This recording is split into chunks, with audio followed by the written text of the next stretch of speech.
යොඩිනා චම්පකසිල්ලා විදුහල්පති ගුරු පියාණන්ට වෙන්ව නාලන්දා සේවා සේවාපතියේ සන්නාවතානාපති කීර්තිමත් ආදිනහලදිය මහේල ජයවර්ධන මැතිතුමන්ට නාලන්දා ආදිශ්‍ය සංගමයේ ගරු සභාපති මොහොන් මුනිදාස මැතිතුමන්ට නාලන්දා කනිෂ්ඨ ආදිශ්‍ය සංගමයේ ගරු සභාපති Heshan පාදුක මැතිතුමන්ට ආදිනාලන්දා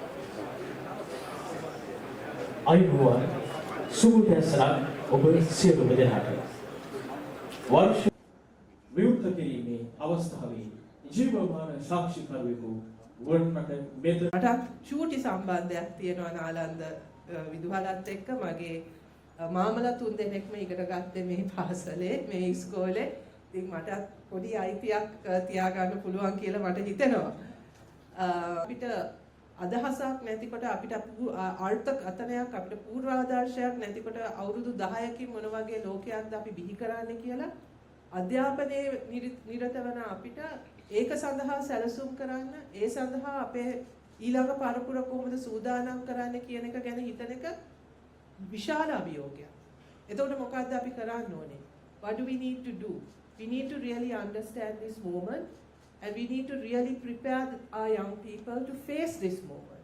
And what is needed is that ability to identify problems, solve problems, be creative, be innovative, and most of all, be human-centric.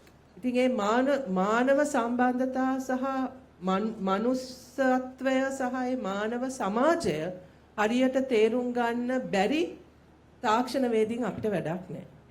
ඒ තාක්ෂණයෙන් අපිට වැඩකුත් නැහැ. ඒ නිසා අපි මේ සියල්ලම තාක්ෂණය දියුණු වෙමින් යන ලෝකයක අපිට තව අවධාරණය කරන්න වෙන්නේ මේ මානුෂීය ගතිගුණ, මේ මනුස්සත්වය දියුණු කරන්නේ කොහොමද කියන එක. විශේෂයෙන්ම සම්බන්ධතා, හොඳ සම්බන්ධතා, ගෞරවනීය සම්බන්ධතා, ගෞරවනීය මිනිස් සම්බන්ධතා, ගෞරවනීය විද්‍යාවට එකිනෙකාට සලකන එක, ඒ ආකල්ප, ඒ දැක්ම අපි තුල වර්ධනය වෙන එක තමයි ඉදිරියට අතිශයින්ම වැදගත් වෙන්නේ.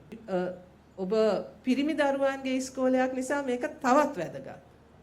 අපි සාමාන්‍යයෙන් හිතනවා පිරිමි ළමයින් සංවේදී විය යුතු නැහැ, සහකම්පනය තිබිය යුතු නැහැ කියලා. නමුත් අද නිර්මාණය වෙන ලෝකය තුල එතන ගැහැණු පිරිමි ભેදයක් නැතුව මේ ලක්ෂණ මේ ගතිගුණ අපිට අවශ්‍ය වෙනවා.